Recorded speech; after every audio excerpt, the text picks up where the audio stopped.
Most people think infidelity starts in a hotel room or a secret text message, but the truth is much more chilling.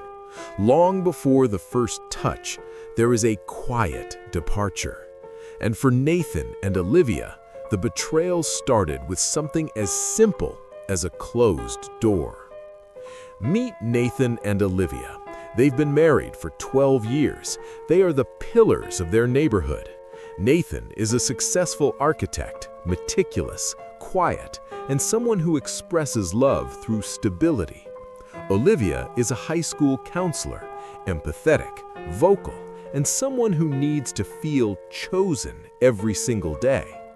To the outside world, their marriage was a masterpiece, but inside, the foundation was suffering from micro-neglect. Nathan thought that providing a beautiful home, paying the bills on time, and never missing a soccer game was the ultimate proof of his love. He was doing everything right. But Olivia was starving. She didn't need more granite countertops. She needed to be seen. She needed the version of Nathan who used to stay up until 2 a.m. just talking about nothing. Olivia tried to reach out. She'd suggest weekend trips or ask deep questions during dinner. But Nathan, exhausted from building their perfect life, would give her the checklist response. The house is safe, the kids are happy, Liv. Why can't you just relax and enjoy what we've built? Nathan viewed Olivia's emotional needs as a problem to be managed rather than a person to be known. He didn't realize that every time he dismissed her feelings as overthinking, he was handing her a suitcase. Olivia wasn't looking for another man. She was looking for her own reflection in her husband's eyes, and all she saw was a blurry background. The first shadow fell during a charity gala. Nathan was busy networking, being the pillar. Olivia was standing by the bar, feeling like a ghost in a designer dress. Then, a man named Simon, a colleague of Nathan's, approached her. He didn't compliment her looks. He asked her about her work with the students. He listened for 3 minutes without checking his watch. "You seem like the kind of person who carries a lot of other people's weight, Olivia. Who carries yours?" It was a simple question, but in the vacuum of Olivia's marriage, it sounded like an explosion.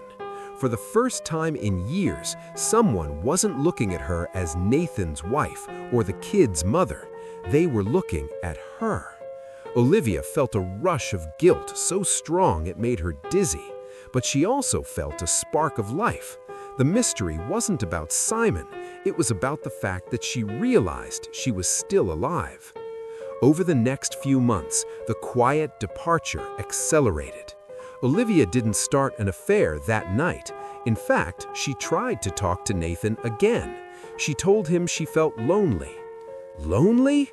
I'm right here. I'm working 60 hours a week for us. How is that lonely?" Nathan responded with logic to an emotional wound. It was like trying to heal a broken heart with a calculator.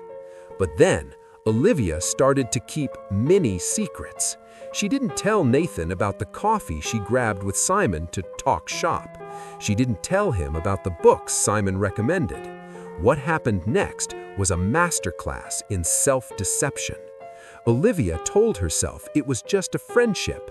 She told herself that as long as there was no physical touch, she was being faithful.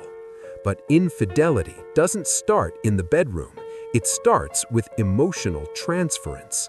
Olivia was taking the best parts of her day, her insights, her fears, her humor, and giving them to Simon, leaving Nathan with the leftovers, the chores, the bills, the silence.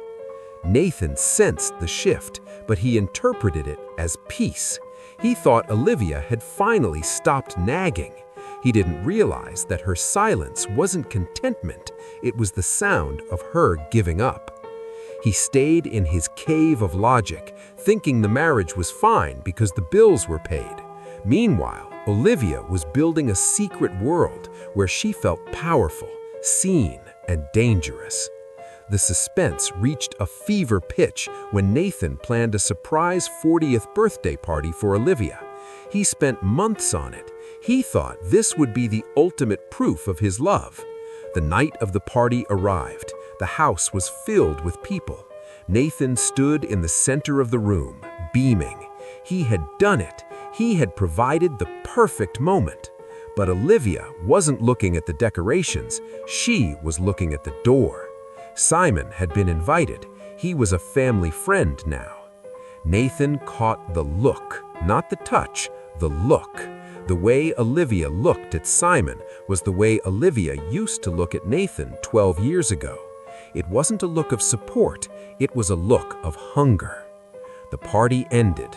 The guests left. The perfect house was a mess of half-empty glasses and discarded napkins. Who is he to you, Olivia? He's the person who knows I hate my job, Nathan. He's the person who knows I'm afraid of getting older. He's the person who knows I'm here. I've given you everything. I've built this whole life for you. No, Nathan. You built this life for yourself so you could feel like a hero. You never once asked if I wanted to live in it. You provided the house, but you left me alone in the room. The betrayal wasn't the other man. The betrayal was the years of emotional starvation that made the other man a necessity. Nathan realized that while he was busy being a provider, he had stopped being a partner. He had won the house, but he had lost the heart. They didn't divorce that night, but the pillar had collapsed. Nathan had to learn that providing isn't a substitute for presence. Olivia had to realize that many secrets are the bricks that build a prison. They sold the perfect house. It was too full of ghosts and checklists. They moved into a smaller place, one where they couldn't hide in different rooms. Infidelity rarely is about sex. It's about a search for a lost version of oneself.